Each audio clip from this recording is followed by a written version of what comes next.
Soy Martí Batres Guadarrama y nací en el Distrito Federal. Aquí he vivido toda mi vida.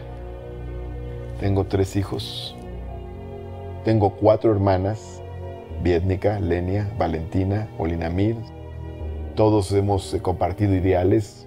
Esta es una foto de mi mamá cuando era maestra de primaria.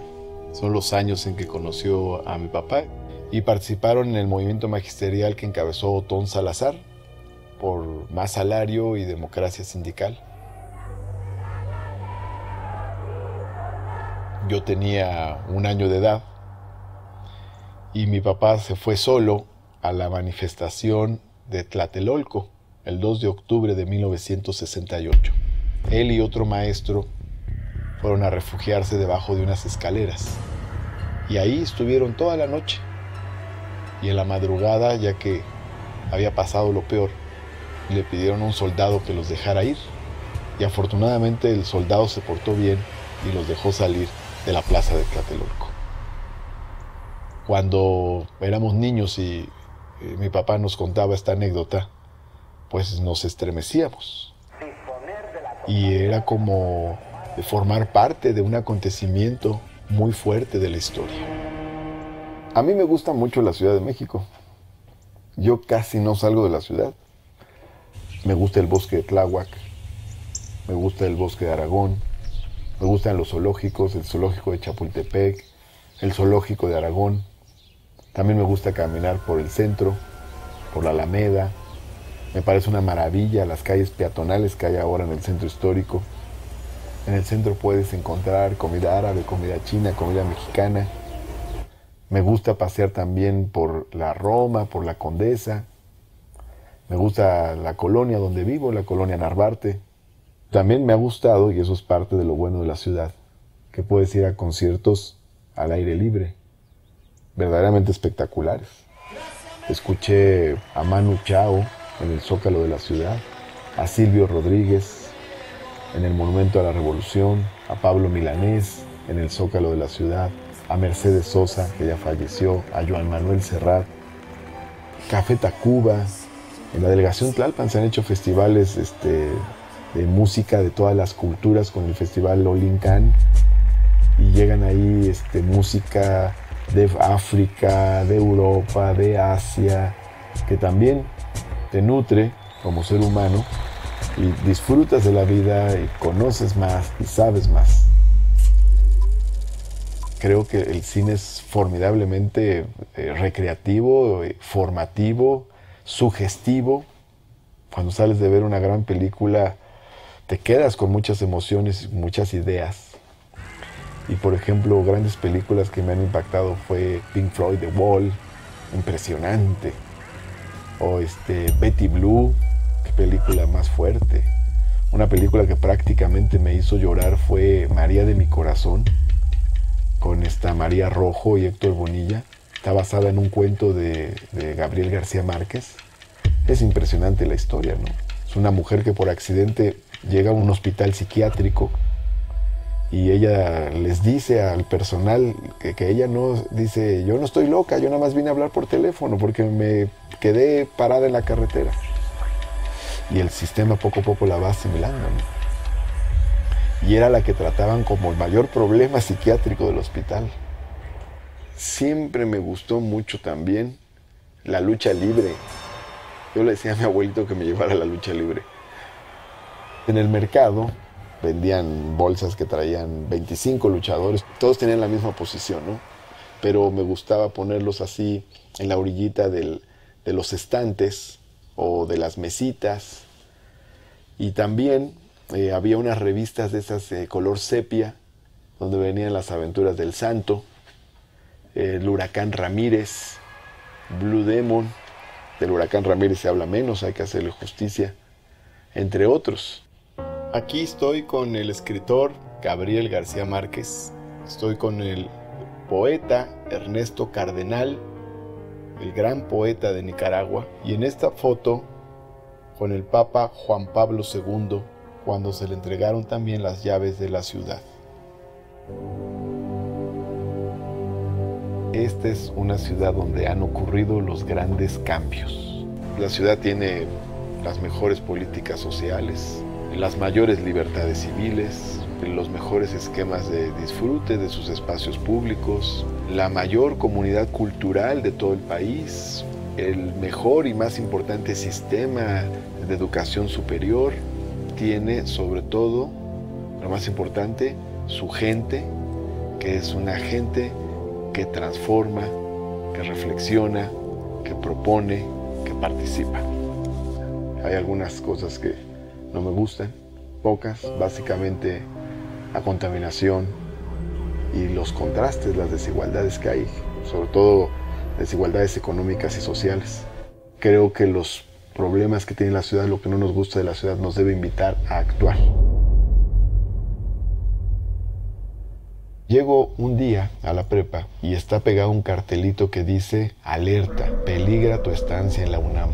Y entonces hay una asamblea en el patio de la prepa y están informando sobre las reformas del doctor Jorge Carpizo, que era el rector de la UNAM, y que ha, entre otras cosas, promovido que se cobre inscripciones, gimnasios, albercas, estacionamientos, bibliotecas, etc.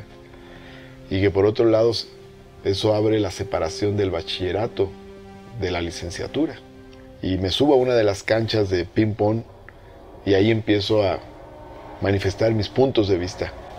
Y entonces ahí me eligieron representante de la preparatoria ante el Consejo Estudiantil Universitario.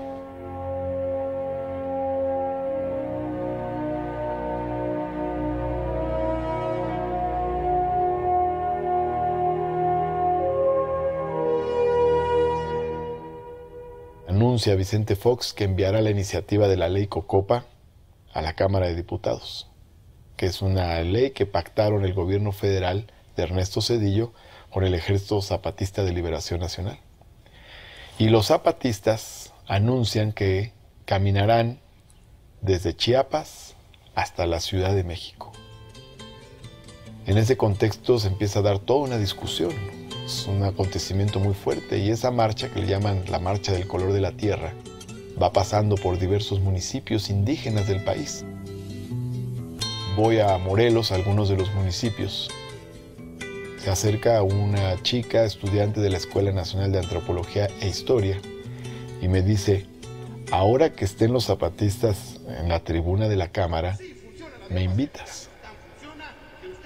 Y entonces propuse abrir la máxima tribuna de la nación a los indígenas zapatistas. Este es un momento histórico. Estamos hablando de los más olvidados, de los indígenas, los más pobres, los más discriminados, los más abandonados. Y solo vienen a hablar con nosotros, no con el presidente. Vienen a hablar con el Congreso de la Unión, porque aquí está la representación de la soberanía popular. Y vamos al Pleno, y ahí habla Felipe Calderón a nombre del PAN en contra de abrir la tribuna a los indígenas. Y yo tomé la palabra a favor de abrir la tribuna a los indígenas. Y ganamos. Un día increíble. Esta es una foto del poeta cubano José Martí. En él se inspiraron mis padres para ponerme el nombre de Martí. Aquí estamos el día que tomó posesión el primer jefe de gobierno electo por la ciudadanía del Distrito Federal, el ingeniero Cuauhtémoc Cárdenas Solórzano. Y aquí estamos en un evento en la UNAM.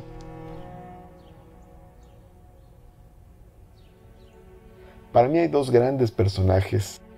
Benito Juárez simboliza la defensa de la patria, la austeridad republicana. Realmente él es el gran constructor del Estado mexicano. Y el general Lázaro Cárdenas del Río para mí es el ejemplo de cómo se debe gobernar. Lo que hizo en 6 años es impresionante. Bueno, muy importantes. El cura Hidalgo no solo peleaba por la independencia, sino que además planteaba que había que regresar la tierra a los naturales, abolir la esclavitud. Es decir, había otros temas de dignidad humana muy importantes. En el caso de Morelos es un personaje interesantísimo. La frase aquella que viene en los sentimientos de la nación de que hay que moderar la opulencia y la indigencia es la primer gran proclama por la igualdad social en México. Leona Vicario es mujer, muy joven, y ella, muy rebelde, se une a la independencia, a la revolución de independencia, apoya a los insurgentes.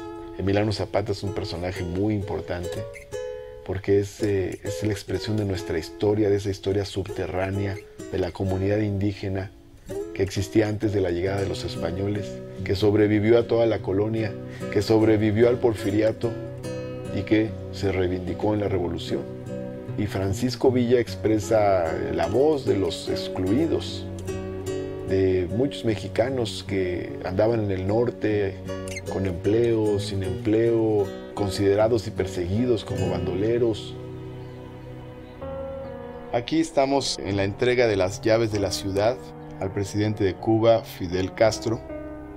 Aquí estoy con el licenciado Andrés Manuel López Obrador. Cuando estaba yo en la subsecretaría de gobierno del Distrito Federal. Y acá estamos con la presidenta de Chile, Michelle Bachelet. Todos sabemos que el segundo piso de Periférico es la obra pública más recordada del gobierno de Andrés Manuel López Obrador. Pues bien, en la siguiente administración construimos un segundo piso, pero un segundo piso de la política social.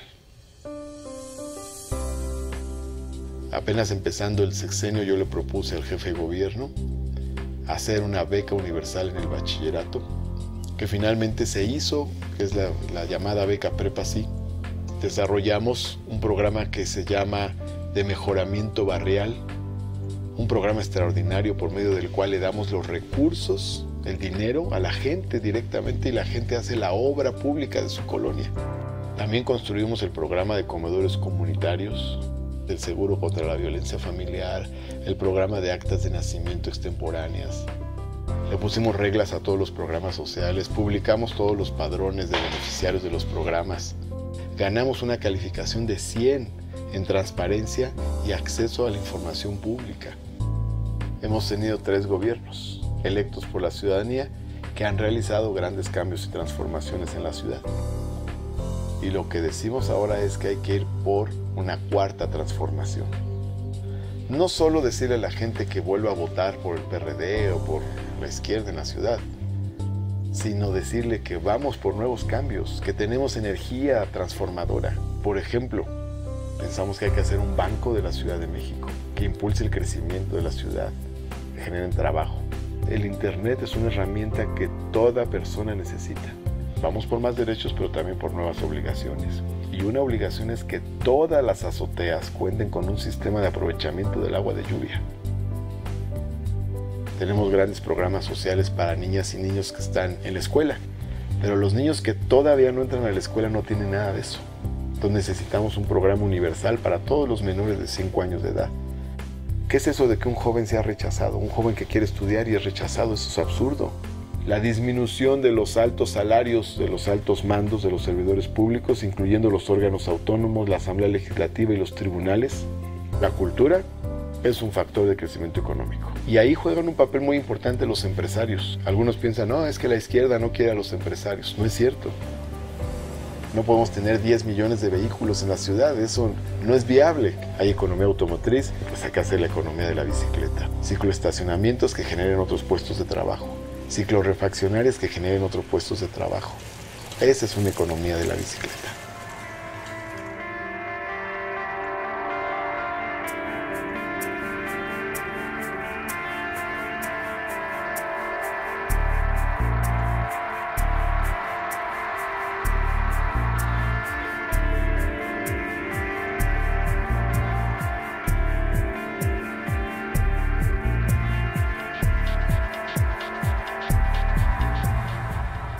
Imagino una ciudad que genera empleos, trabajo, que crece económicamente, una ciudad donde no se contamina, una ciudad sustentable, viable, con futuro, que cuida sus recursos naturales, una ciudad para todos sus habitantes, una ciudad que ofrece garantías a sus próximas generaciones, una ciudad con bienestar social, con derechos sociales, con seguridad social para todas las generaciones, una ciudad con un gran y alto índice educativo, una ciudad donde se genera cultura, una ciudad internacional, una ciudad moderna pero equitativa, una ciudad de libertades pero ordenada, una ciudad con justicia y segura al mismo tiempo. Pasé de ser activista de base, de luchas sociales, a ser funcionario público de un gobierno. El mismo proceso de lucha desde abajo contra el sistema nos llevó a derrotar al viejo sistema y a llegar al gobierno por una vía alternativa. Conozco la ciudad, la conozco desde abajo, la conozco desde arriba, conozco los barrios más escondidos, también el trabajo desde el órgano legislativo, conozco lo que es el gobierno de la ciudad y sus políticas públicas, conozco la historia de la ciudad, he participado en las luchas que transformaron a la ciudad y en el proceso político que siguió después del cambio. Tengo un proyecto.